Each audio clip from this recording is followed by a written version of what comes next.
The next presenter is Jackie Taylor, and I've heard her speak before, and she's in a unique position in that she knows about recovery, she's seen it firsthand, and she's worked in a treatment center, I believe, correct?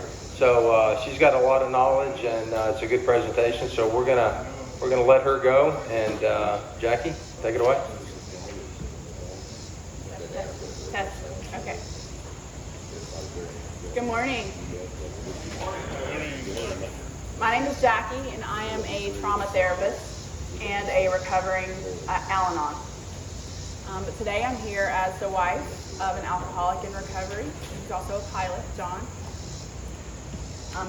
My husband, John, is a captain for Atlas Air, and he began his journey of recovery right here at Cornerstone 8 years ago. I just want to say how grateful I am to be here with you today. I'm actually really honored to have this opportunity to share our story with you. I also want to say how much admiration and respect I have for all of you who are in recovery. For those of you who have been in recovery for a year or 40 years, it's a tremendous accomplishment. And I know how hard it was for you because I watched John do it 8 years ago. Before I tell your story, I need to make a couple of disclaimers. First, my husband and I are Christians. That means that our higher power is God, and Jesus is our personal Savior. And I'm sure there's many different religions and spiritual beliefs here today, and that's great. Please know that I'm certainly not trying to change, challenge, or disrespect anyone else's beliefs in any way. But I can't tell you our personal story and leave out the part that God and Jesus played in our recovery. So I'm just going to tell your story, and you can take what you like and leave the rest, as they say in Al-Anon. The second thing I need to tell you is that parts of the story are going to be very difficult for me to share, and difficult for John to hear again.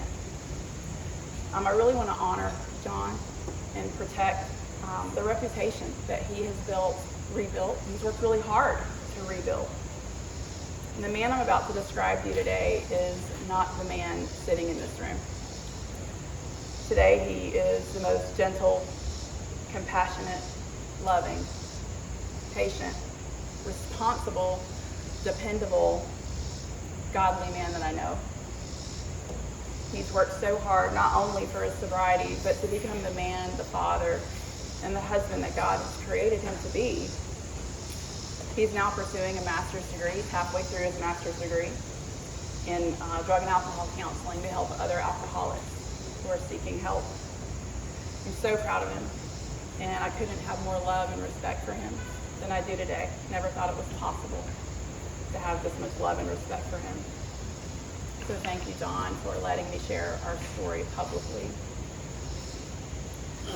So I underlined a few words in this first slide to highlight two main points that I hope you take away from our story today. The first point is that recovery and sobriety are not the same thing. Sobriety was certainly a first step toward recovery, but sobriety wasn't enough for us. Sobriety was certainly necessary to save John's job, but it wasn't enough to save our marriage. And the second point I hope you take away today from our story is that addiction is a family disease. John's not the only one in recovery. I'm an adult child of an alcoholic and a recovering Al-Anon. And the reality is that we're opposite sides of the same coin. Both of us had to get better in order to find the joy that we have today. Our story may be unique for many because I actually began my recovery before John began his. And we'll never really know for sure, but this may have actually spared John from suffering some of the inevitable consequences that are really common with addiction. So our story is about our mutual journeys of recovery, not just John's journey of sobriety. My relationship with addiction started as a child, although I didn't realize it until I was an adult. 8 years ago, I learned that addiction is a family disease. This means that everyone in the family takes on a unique role that's organized around the addiction. In my family of origin, my father was an alcoholic and an addict, and he played the role of victim. My mother was the closest emotionally to my dad, and he played the role of chief enabler. I was the caretaker of the family, and I played the role of family hero. As the victim, my father was the master manipulator, unpredictably rageful, verbally and emotionally abusive, and increasingly suicidal as the years progressed. This dysfunctional environment was my normal in my childhood, and would ultimately become my normal in my adulthood, in my marriage. This concept of normal contributed to my denial that I had married a man as equally as manipulative, rageful, and verbally and emotionally abusive as my father. In fact, I focused on their differences and convinced myself that my husband, an educated employed pilot, was nothing like my father, an uneducated, often unemployed truck driver. And John also wasn't suicidal or the sexist pig that my father was. But these differences helped me deny and ignore the similarities of addiction, manipulation, rage, and abuse. As the family hero, I could be described as the rule-following, over-responsible, high-achieving, good kid. This sounds like a great thing, except that my overachieving perfectionism was actually motivated by a need for approval and acceptance. Since our culture and society in general not only encourages but rewards these qualities, this perpetuated my denial that I had any childhood wounds to heal from. In fact, I convinced myself that I had overcome the odds of the dysfunctional family. As the family hero in childhood, I was well prepared to take on the role of chief enabler in my marriage as an adult.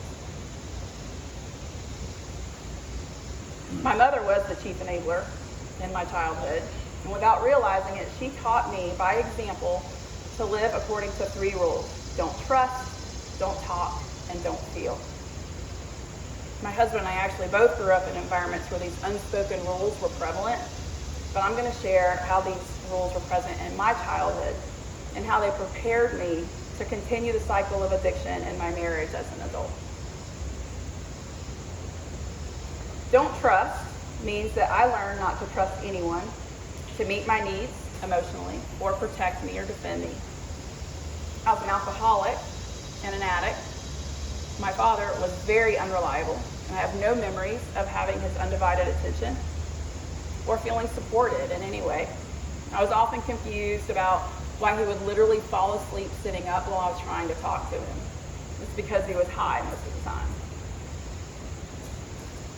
Because children are naturally egocentric, I took it personally and made it about me. I interpreted his apparent disinterest and his constant broken promises to me that I wasn't important. This became a core belief about myself that I brought into my adulthood without even realizing it. I adapted as an adult by not trusting or depending on anyone except myself. In my marriage, I became an independent, micromanaging, controlling, passive-aggressive, self-righteous, nagging, perfectionistic martyr. And I denied needing help from anyone. And quite honestly, I think I probably would have drank too if I was married to me. Kind of miserable. My father was also an unpredictable rager towards everyone. He couldn't keep a job. It was constantly World War III at our house. His road rage and public outbursts were humiliating. My grandmother, his mother, once tried to confront him about his anger and his rage. I was in the room, so he pulled me into it, and he said, "Have I ever hit you?" "No, sir." "See, I'm a good father. I've never hit my kids. I'm a good father." This taught me that emotional and verbal abuse is okay, as long as there's no hitting and physical abuse. I adapted by living in fear and walking on eggshells to keep the peace and prevent explosions. When he did explode, I believed it was my fault. I also believed that it was my responsibility to prevent further explosions. I brought these beliefs into my adulthood and into my marriage, and I assumed that when my husband raged, this was normal, often accepting responsibility when it really wasn't my fault. and I continued to walk on eggshells, never trusting that peace would last. As I got older, I began to notice how much attention my father gave to the external beauty of a woman. I heard the obscene gestures, the comments that he made toward my mother, and toward women in public right in front of my mother. And I saw the playboys and penthouses pouring out from underneath the bed. I learned by watching him that my value and self-worth was completely dependent on my sex appeal. When I compared myself to the women in his magazines, I never measured up. I believed I wasn't good enough the way I was. So I often lied about my age and did everything I could to act and look sexier and older in order to get the attention and approval of men. My promiscuity began when I was 13 with an 18-year-old. He was the first of many boyfriends over the next 15 years who all got exactly what they wanted from me. Well into my adulthood, I buried my guilt and shame over my promiscuity over a smile and denial. I was shocked out of denial 8 years ago when a therapist called it what it was. She told me that sex at 13 with an 18-year-old was molestation, even if I consented, because I was not a consenting adult. In addition to being an addict and alcoholic, my father often threatened suicide as a form of emotional manipulation. I once watched him point a loaded gun at the ceiling, threatening to shoot himself. Or he would go into the backyard with a loaded gun, and while my mother sat in the house waiting to hear a gunshot. Another time I saw him stand at the top step of a ladder with a noose around his neck, threatening to step off. His ability to manipulate with intimidation and fear was off the chain. When I called 911 after his suicide by hanging threat, my mother told me after I made the call not to tell the police what happened when they arrived. I had obviously forgotten the don't talk rule with the 911 operator, and I was in quite a predicament when the police showed up and reminded me that all 911 calls are recorded. So this taught me how important it is to keep family secrets, because what people think is way more important than personal responsibility, accountability, and truth. As an adult, I continued to follow the don't talk rule in my marriage. I apologized to people for him. I rescued him from his responsibilities. I protected him from consequences. I fixed his messes. And I did all of this to prevent anyone from knowing about the drinking and the raging. I was 30 years old when my father died, and I didn't shed a tear. I wasn't sad, I wasn't angry, I was just numb. I really didn't care that he had died, and I didn't believe I had a reason to grieve his death. I spent the next 10 years as a wife and a mother following the don't feel rule. Although I wasn't consciously aware of it, this was a coping strategy to protect myself from feeling pain. The problem with this strategy of self-protection is that it also protected me from giving or receiving love from my husband and my children. I wasn't able to cry or show empathy or compassion for my husband or my children when they were really sick. I convinced myself that crying and sadness or any kind of vulnerability is weak. Everything changed for me 8 years ago when I realized that my father's addiction really had affected me. Like many alcoholics and addicts, I didn't admit that I needed help until an experience broke my denial and became a catalyst for change. It began when a friend and I found a dead man on the side of the road on a road trip. I didn't realize it, but I was triggered by that man's 16-year-old son.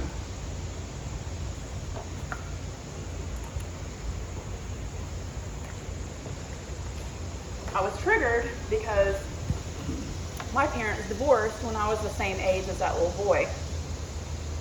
I never actually got to meet that boy, but consumed with thoughts of him. Grief after death is a reflection of love lost. As painful as it is, it's a good thing. I needed to know that this boy's heart would be shattered over the loss of his father, that he would have a reason to grieve his father's death. At the time, my father had been dead for 7 years, and I still hadn't shed a tear. I shed more tears over the death of this stranger than I had my father. So God started telling me, deal with your stuff in many different ways, but I ran from him for about a year. I was in complete denial that I needed help, and I argued, I don't have any stuff. Look at how great I'm managing my life and managing my kids' lives and managing my husband and managing everyone and everything else in my life. Never mind the constant anxiety in my stomach or the inability to give or receive love or show compassion toward anyone. So I ignored God for about a year, dismissing all the ways that he speaks to us. And I lost that power struggle with God after hearing a sermon in March of 2013. The sermon was about a dead man in the Bible named Lazarus that Jesus brought back to life. Lazarus' body had been placed in a tomb, and his sisters told Jesus that he couldn't remove the stone from in front of that tomb because he'd been dead for 4 days and there would be an odor. The pastor explained that Lazarus' body represents all the painful stuff that we bury and ignore because we don't want to smell it. And the whole point of the message was that Jesus could give us back our life full of peace and joy, not just an existence, if we were just willing to smell our stuff for a little while. That message brought me to tears, and I had absolutely no idea why. So I went home, I called my mother, we started talking about my father, and I got really, really angry. The next day, I finally ended up in a counselor's office. I told her all the stories of my childhood and my marriage, and at the end of that hour, she told me she had rarely seen anyone with as much anxiety as I had. She recommended this treatment program that she thought would be helpful. The program was IOP, or Intensive Outpatient Program, for mental health conditions like anxiety and depression. I was willing to do it until she told me that it's 3 hours a day, 3 days a week for about 3 months. My denial kicked in, and I said, I don't need that. I'm not that broken. My husband, he's the one that needs to get fixed. He's the one that just needs to go get help. So I was definitely an untreated Al-Anon who apparently enjoyed playing the martyr. So she proceeded to introduce me to this concept, or this term called ACOA, Adult Child of an Alcoholic. And she educated me about the family disease concept and the various ways that it affects children and how it perpetuates into adulthood.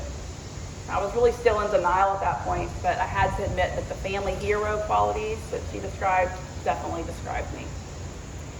So I surrendered and agreed to enter this program, but it was really only because of my faith and my belief that this is what God wanted me to do, even though I was still fighting him on it pretty hard. I entered IOP very skeptical, believing I didn't need to be there. It was actually the best thing I've ever done. And it was actually the beginning of our entire recovery journey. So 2 big things happened in IOP. First, I came out of denial that I had any stuff from childhood. And I started dealing with all the shame, the guilt, and fear that I didn't think I had. I came out of denial and moved into anger, which was actually progress because anger is a step in the grief process. But then IOP ended and I kind of got stuck in anger. But I finally did move into acceptance and forgiveness a year later while doing my 12 steps with my Al-Anon sponsor. But that's a whole other story. Second, I learned about this little thing called boundaries. John and I had seen a dozen counselors the first decade of our marriage. We always talked about his drinking at some point, but no one ever really addressed it. No one ever said, if there's an addiction here, we really need to look at that first.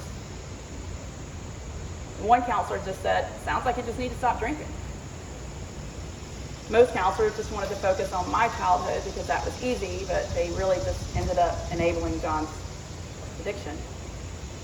No one ever told me, there's this book called Boundaries, or there's this group called Al-Anon.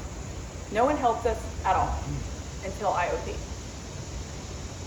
my therapist kept talking about this boundaries concept, and I finally asked her a question that would be a turning point in our relationship dance. I said, I don't understand. How do you have boundaries with someone you're not supposed to have boundaries with? Literally what I asked, what I believe. And she just said, yeah, I disagree. You have to have boundaries with everybody. Your parents, your children, your spouse, your friends. They look different. They're different relationships, but you have to have them. I was really confused and said, well, what does that look like? She referred me to this book, Boundaries in Marriage by Cloud and Townsend. And that book changed everything for me. And I tore it up. I took notes, I highlighted it, underlined. All I needed was permission. And that's when change started happening in our marriage. But it was not pretty. I learned that summer that the hardest thing about enforcing boundaries and consequences is the pushback. When I started IOP, my therapist warned me. She said, your closest relationships are going to start getting difficult. And I said, well, why? I'm supposed to be getting better. And she said, you will be, but other people won't be. I didn't really understand what that meant, but I would eventually learn that I would be learning to say no, and other people wouldn't like it. And she was definitely right. John resisted and fought against my boundaries for the next 4 months. And he found the most creative ways to manipulate me into taking responsibility for things that were not my responsibility. He used blame and guilt trips to start fights. And he was angry one minute, empty promises the next.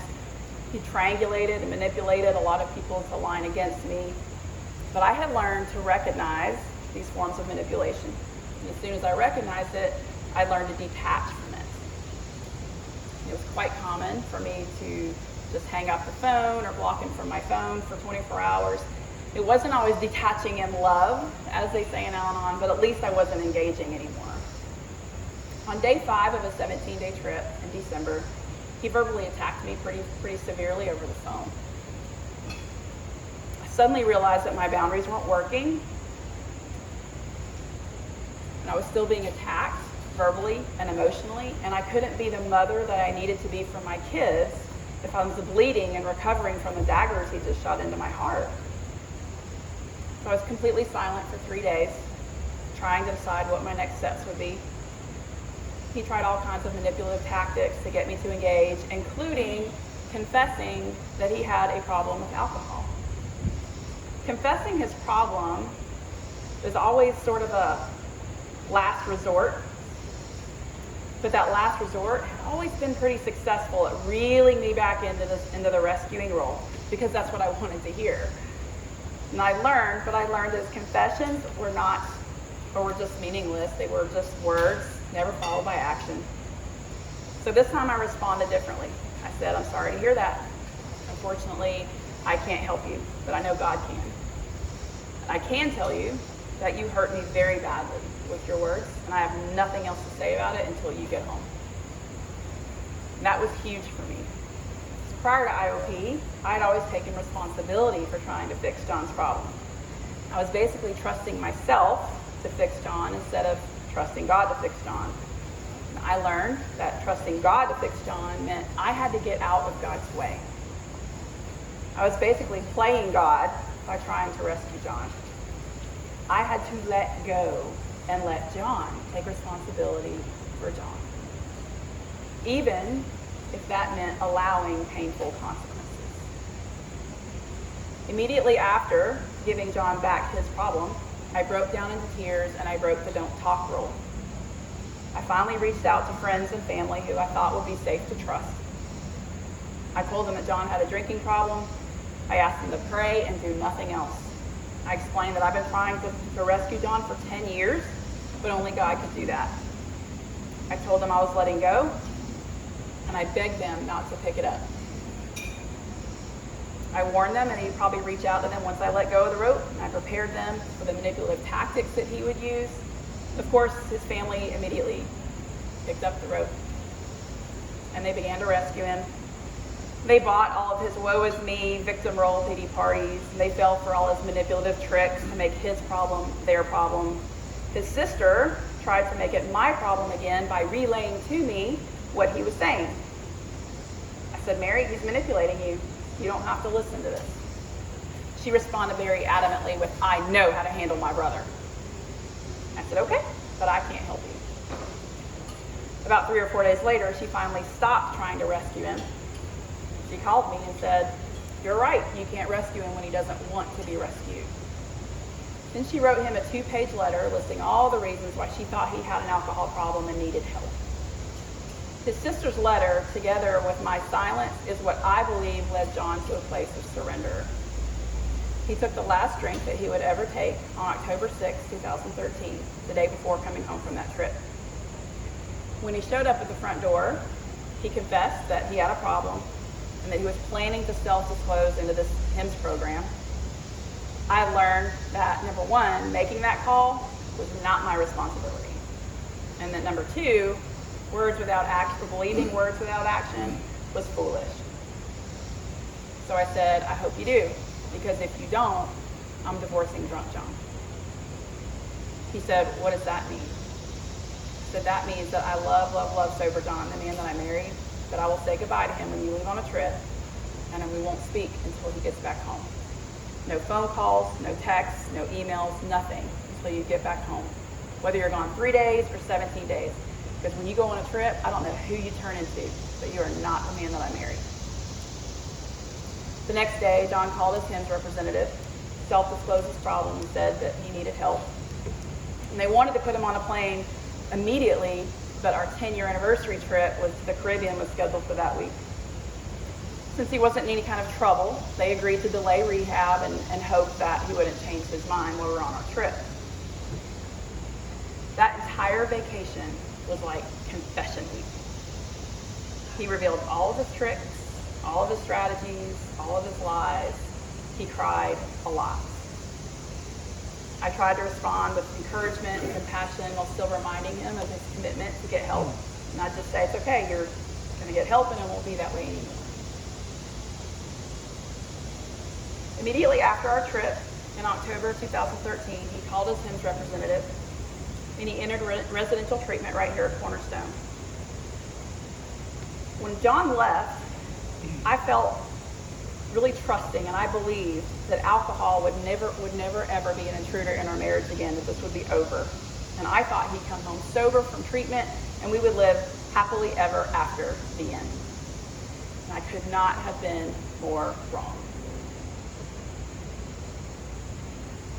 I often say that there were 3 intruders in our marriage.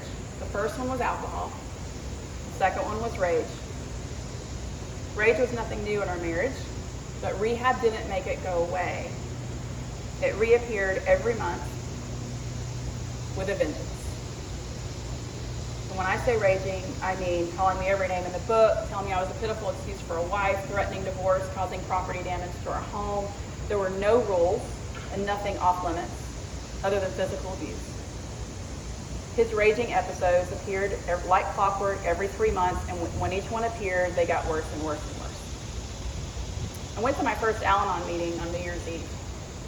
And Al-Anon helped me a ton in 3 different ways. First, the Al-Anon literature taught me about this thing called self-care and self-protection. It also introduced me to this term called dry drunk. Second, my Al-Anon sponsor began walking me through my 12 steps, which helped me find acceptance and forgiveness for my father. So my step work basically picked up where my IOP left off in dealing with all of my stuff. Third, the Al-Anon group members were a huge source of support. And I needed this support because my boundaries were continuing to progressively increase with every raging episode. I finally hit my rock bottom when John's rage, when he involved our children, who were 6 and 9 at the time. It was a Sunday night, we were arguing, and John started raging and threatening divorce, and I realized that my boundaries weren't working. He still seemed to think that it was okay to say whatever he wanted to say whenever he was angry. What I was doing wasn't working, so I needed to do something different. He slept in the guest room that night, so I stayed up and researched this little thing he kept threatening called divorce. I printed out some information about divorce, including a list of decisions we'd have to make if it actually happened. My plan was to take the kids to school the next morning and then give him these papers. And I was going to leave for a few days to go visit my mom in Atlanta, let him think about some of these decisions that needed to be made, because the next time he threatened divorce, I would pull the trigger. My plan went awry the next morning when he heard the hairdryer at 5 a.m. and he stormed into our bedroom. He saw the papers, saw my bag packed, made some quick assumptions, and lost it. Lost it. He was like an angry, vicious animal fighting for his life. If there were ever a time when he would have hit me, it would have been in that moment. He ripped up the papers into tiny pieces, he threw them at me, and he yelled, "I'm not giving you a divorce. The kids are going to know this is your fault." And he left the room. I thought, okay, change of plans, I need to leave now. The next thing I know, I heard two little voices running down our stairs. And they were crying, "Mommy, don't divorce Daddy, don't divorce Daddy, please don't divorce Daddy." He'd woken them up from a dead sleep at 5 o'clock in the morning, telling them, "Mommy's divorcing Daddy, get up, Mommy's divorcing Daddy." That was my rock bottom. And I said, "What have you done?" So I tried to console the kids, but he kept interfering. I finally put my finger in his face. I said, "You need to back up right now." I took them out into the garage, moved into the car where I could talk to them without him disturbing us, calmed them down, finally got them off to school, and I left. Our separation began on March 17th, 2014, and I had no idea what my next steps would be. But I knew I couldn't go back home, or I would basically be giving him the message that what he just did was okay. So I was sitting in the Target parking lot for about 2 hours when a friend called me, and I told her what was happening, what I was planning to do. She said, "I don't know, Jackie, I don't think you should leave.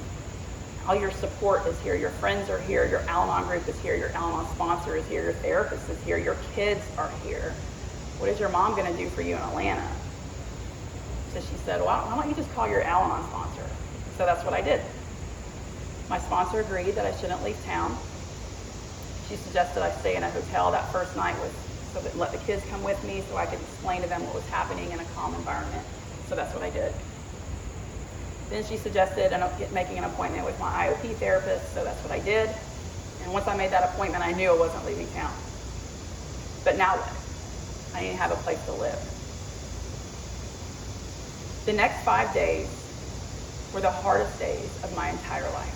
Forget about one day at a time, I was literally living 1 hour at a time. I didn't even know where I was going to sleep every night until about 5 or 6 o'clock in the evening. So I began to prioritize. First priority is my kids. I called their teachers, told them what was happening, asked them to be my eyes on the kids at school, told them their grades would probably drop, that's okay, just let me know if there's any behavioral changes. Called the insurance company, got them set up for a children's therapist, and I made a custody schedule and made sure that John knew I would be seeing my children every day. My second priority was money. He wasn't back to work yet, so we couldn't afford to maintain two households. So the first night I splurged on a hotel with an indoor pool because the kids were going to be with me. Second night I used the hotel gift certificate we had. The third night I basically stayed in Roach Motel. And the fourth night I slept on a friend's couch. And then my mom offered to pay for a full month in an extended stay residence. Excuse me. Which I was very grateful for, but I knew this separation would last more than a month. My plan was to find a job during that first month so I could support myself going forward.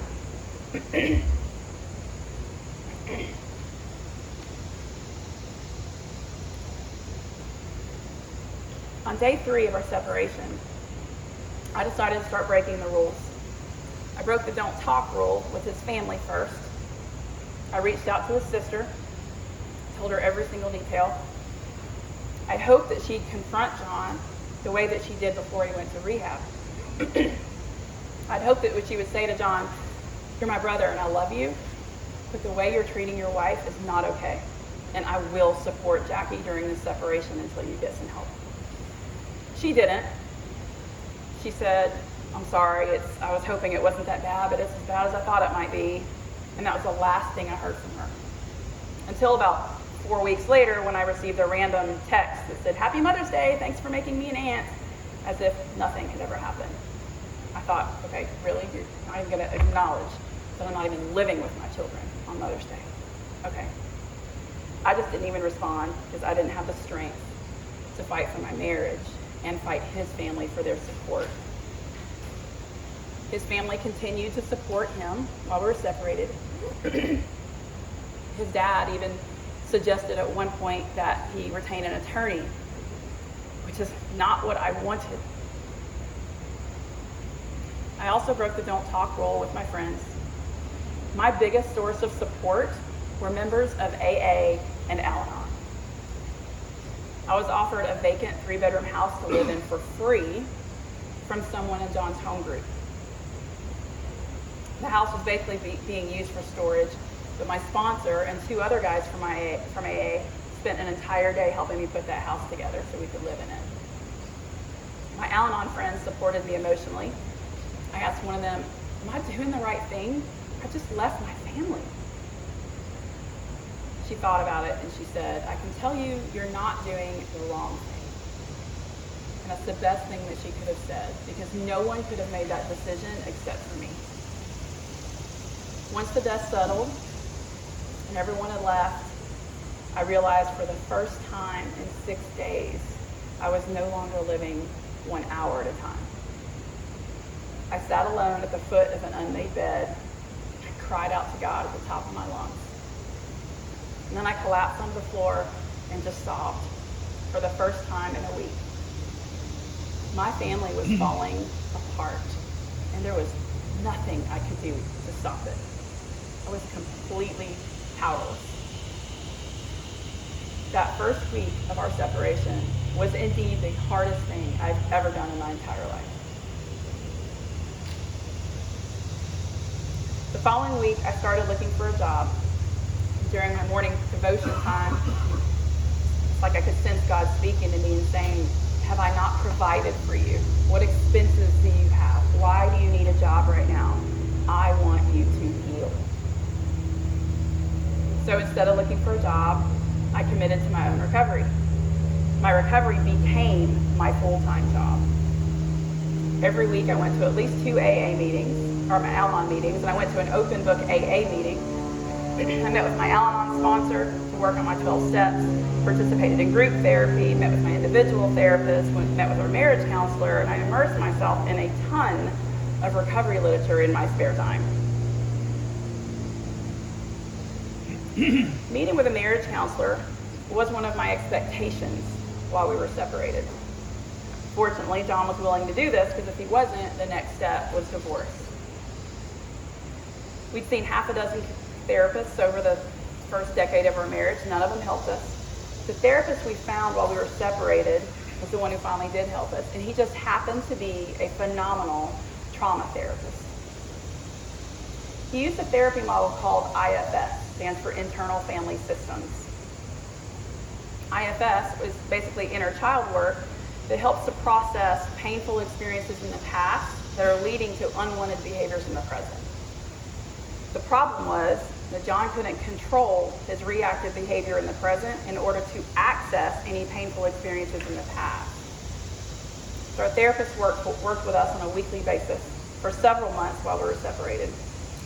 And he finally recognized that John's extreme reactivity was symptoms of PTSD. So they started looking for this trauma root.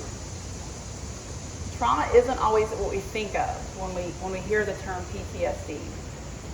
There's an assessment commonly used by mental health professionals called the Adverse Childhood Experiences, or also known as ACEs. And studies have shown that the severity of PTSD is influenced by the amount of ACEs in a person's life.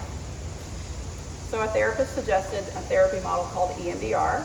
Eye movement desensitization and reprocessing is what it stands for, but it's really not about the eyes, it's about the brain.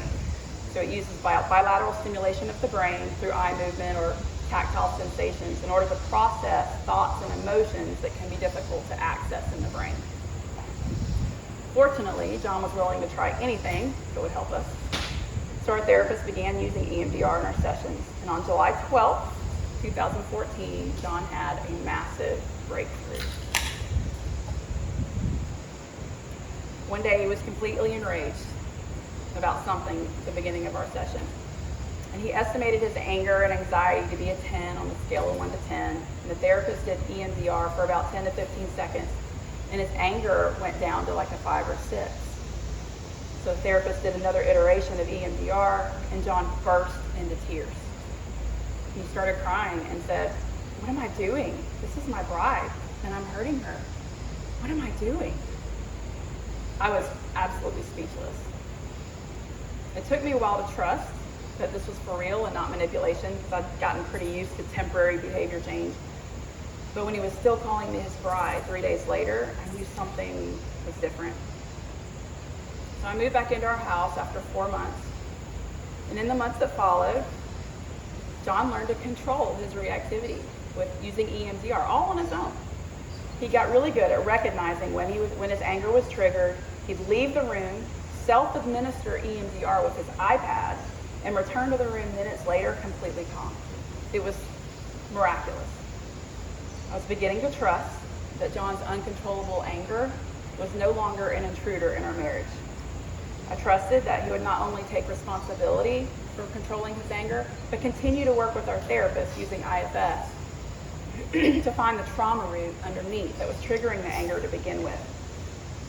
Over the next 9 months, we were happier and more at peace than we'd ever been. And we were even planning to renew our wedding vows and start over in our marriage. Now I thought, we live happily ever after. The end. Again, I could not have been more wrong. The third intruder in our marriage was John's family of origin.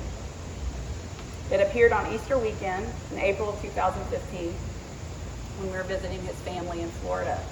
And Easter weekend would be a catalyst to reveal a trauma bond that had been concealed our entire marriage. I'd never had any conflict with his family before, particularly not his sister, so there's never any reason to suspect family enmeshment at all. This was the first time I'd seen his family or spoken to his sister since before our separation. But I didn't think it'd be a problem since John and I are reconciled and we're good now. When I saw his sister shortly after we got there on a Friday night, she tried to hug me, and something just didn't feel right. I didn't know why, but I didn't like it. I didn't realize it at the time, but what I was feeling was abandonment and betrayal. A year earlier, when I told her why we were separating, I'd hoped that she would confront it. I'd hoped that she would do what was right instead of what was easy. I thought if anyone could help me fight the good fight, it would be her, since she confronted him before rehab about his drinking. I'd learned not to ignore what I was feeling. So I tried to talk to John about it that night, which is something that we had learned to do really well over the last 9 months. And I was hoping they would help me figure out what I was feeling toward her and why I was feeling it. Big mistake. He got really, really angry and defensive of her. I was really confused, so I validated, I get it, you love her, you love me, you want us to love each other, I get that. He calmed down. And then I continued to explain that for some reason, I just felt uncomfortable when she tried to hug me. He got really, really angry again. So I just went to bed confused. Saturday morning, I tried to talk about it again. Again, he got really, really angry and defensive of her. He yelled at me and said, "If you don't go talk to her and tell her what's wrong, then I will." I said, "I don't really know, but I don't really care at this point. I'm more concerned about why my husband can't support his wife." He left and went over to her house and spent the next 3 hours throwing me under the bus with his sister and her 2 grown daughters. John's family lived and still lives by the rules, don't feel and don't talk. And I'd always followed those rules myself, so I get that, but I couldn't do that anymore. I felt like I was living in enemy territory, and I had to pretend that nothing was wrong. I was expected to pretend that I didn't know what they just did, but I couldn't pretend.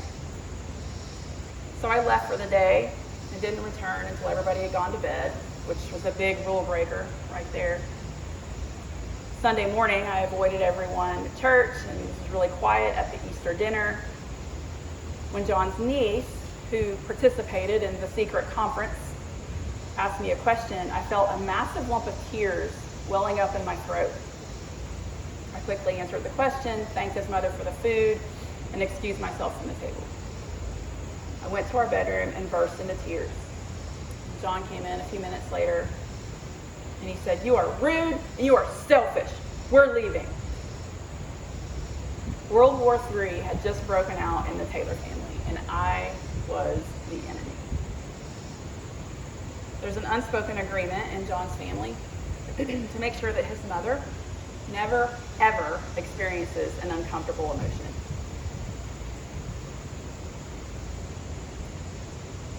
We are expected to make sure she is happy at all costs, even at the cost of your heart. I had apparently just broken that unspoken agreement because I couldn't pretend and paint on a smile. I broke the granddaddy of all family rules. Always smile and be happy, no matter what. In hindsight, I wish I'd been honest with his parents from the beginning, even if they didn't like it. I should have told them what their children was doing and just left to stay in a hotel, but that really wouldn't have changed anything. In fact, it probably would have made it worse because then I would have broken 2 rules: don't feel and don't talk. So that's the narrative of what happened. But relationally, what happened was something called triangulation. In a healthy marriage, there should be a boundary around the couple that no one can penetrate, not even children. John's family had broken that boundary. They essentially became the other woman in the triangle. Meanwhile, I became the common enemy in the triangle that brought John and his family closer together, particularly his sister. Brene Brown calls this common enemy intimacy. When we got home after that weekend, our therapist helped us set some healthy boundaries that were really necessary between John and his family, but he couldn't keep them. For the next 7 weeks, I felt like there was another woman in our marriage, and I was ganged up on and attacked by 8 people through secret phone calls, secret emails, secret texts. One of the boundaries that we had set was full disclosure of all communication between John and his family. And when I confronted him about a text that I saw from his sister that said, "She's just sick," a passcode suddenly showed up on his phone. When I later discovered that John was having secret conversations with his dad, John exploded like never before. He revoked his agreement to full disclosure, defended his right to have whatever conversation he wanted to have with his father, called me every name in the book right in front of my children and my mother, yelled at my mother, told her she did a horrible job raising me, and then said he wanted a divorce. The Monday after John revoked his agreement to full disclosure, I saw a therapist by myself. Took off my ring and I said, "I'm done. I can't do this anymore. I can't fight 8 people." He just shook his head and said, "It's a shame." I said, "Yeah, it's a shame. It's a shame. We've made it through a decade of addiction that led to 4 weeks of rehab, several months of raging that led to a 4-month separation, but ultimately it's going to be his family of origin that takes us down. It's a shame." Tuesday, John saw our therapist by himself, and our therapist told John if he didn't find this trauma root that's leading to these behaviors, he was going to lose his marriage. Wednesday night, driving home alone after church, John cried out to God and said, "What is wrong with me? Why do I keep doing these things?" He said it was like God whispered in his ear, "What about that time you were 10? He texted our therapist and asked him if this could be the trauma wound that he's been looking for. The therapist said, "Yep, write down everything you can remember and bring it to me on Friday morning so we can process it." Thursday morning, I was in our den working at my computer, and we weren't speaking at all. He walks in, he gives me a piece of paper, it just has 2 short paragraphs on it. He said, "You probably don't care, but I'm processing this through a therapist on Friday morning." What he had just given me described a sexual trauma that he experienced at 10 years old with a male cousin who was 10 years older than John. The last sentence read, "I'm so ashamed. I should have said no." This was a story I had never heard in 12 years of marriage. I looked at John, and his emotion was completely incongruent with what I had just read. It was like he just handed me the newspaper. John was afraid that I would just dismiss this as manipulation, but I was shocked. I went over and sat next to him, and I said, honey, this is trauma. It wasn't your fault. You were just a little boy. You were a victim. He started to talk more about this experience, and then he started to cry. I called a friend of ours who had healed from a ton of sexual trauma in her own childhood. She was able to normalize John's experience in a way that I couldn't.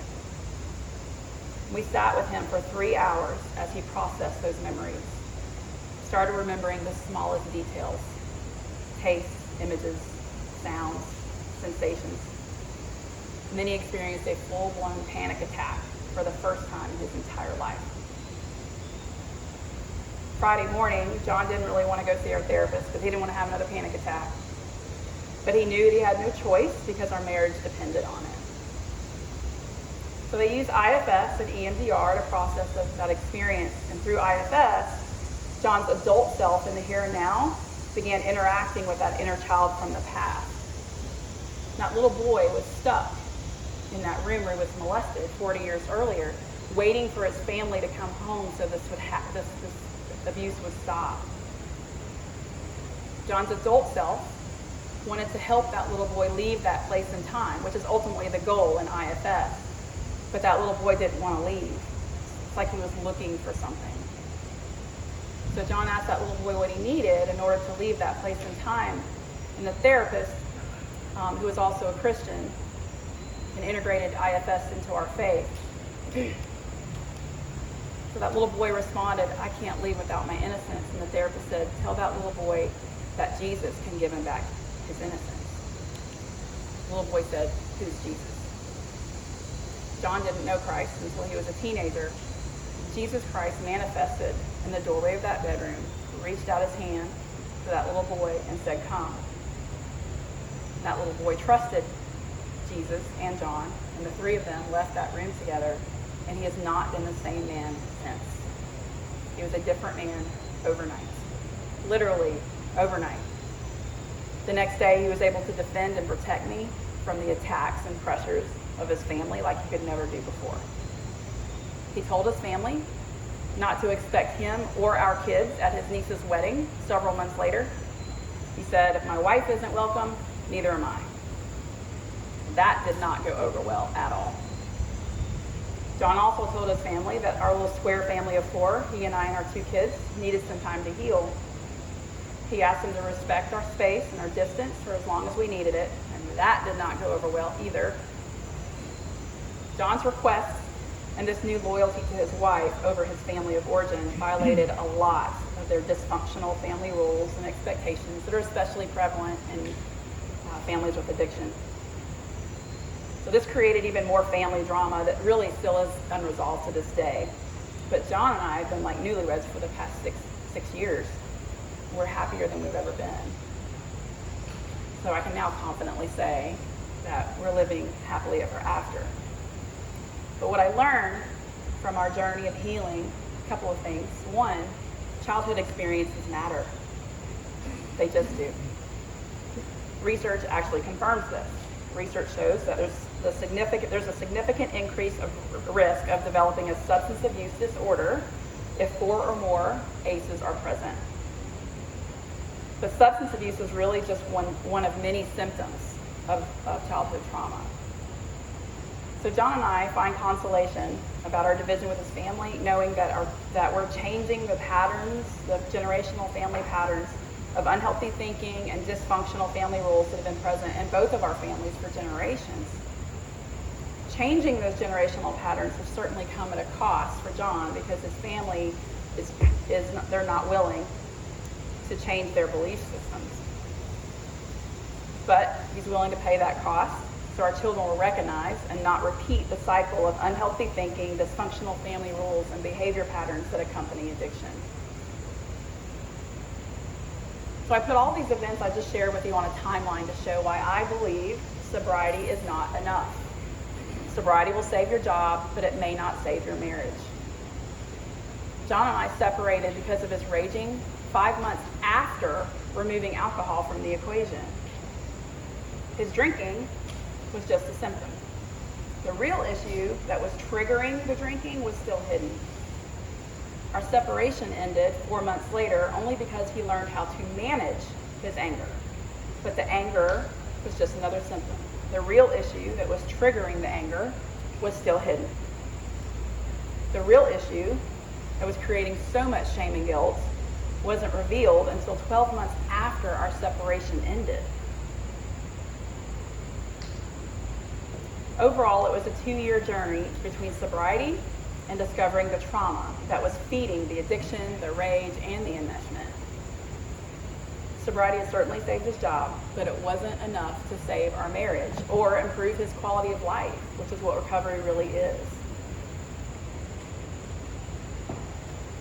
Another message I hope you take away from this, other than sobriety is not enough, is that addiction is a family disease. My Al-Anon sponsor used to say, it's a disease of messed up thinking. And it's pervasive in the whole family, not just the alcoholic. John and I both needed treatment, but we were sick in similar ways, but there were some differences too. First, we were both initially in denial about the severity of our own problem. But my rock bottom was higher than John's. I wasn't willing to sacrifice the consequences or experience the consequences that he was willing to suffer. So that meant his rock bottom had to come up and meet mine if we were going to stay married. Second, we both had codependent behaviors that revolved around believing that we could control something. He believed that he could control his drinking. I believed that I could control him. He was my addiction. Third, we both had painful stuff to deal with at the root of our codependency. His stuff, which was overt sexual abuse, often referred to as big T trauma, was undeniably viewed as trauma once it was finally acknowledged. My stuff, which was chronic verbal abuse and emotional neglect, often referred to as little T trauma, was easier to ignore and dismiss as no big deal, even after it was acknowledged. So recovering as a family requires both the AAs and the Al-Anons to recognize that they are opposite sides of the same coin. The coin represents that healthy boundary between us. Before recovery, we were both on his side of the coin. Recovery meant we both needed to move toward the center. Moving toward the center required me to focus more on myself, and it required John to focus less on himself. For the new dance to work, both sides of the coin needed to shift. So if addiction is a family disease, it has to be a family recovery. But this is not easy. Relationships are a dance, or just a series of actions and reactions. And this dance can involve many moving parts or many people who may or may not be willing to change and dance differently. When one piece of the system changes, the other pieces have to decide if and how they are going to change. But it is possible to achieve and maintain balance and fit together beautifully if all the pieces are willing to adjust their position and adjust their shape. Thank you for listening. I've enjoyed being here today.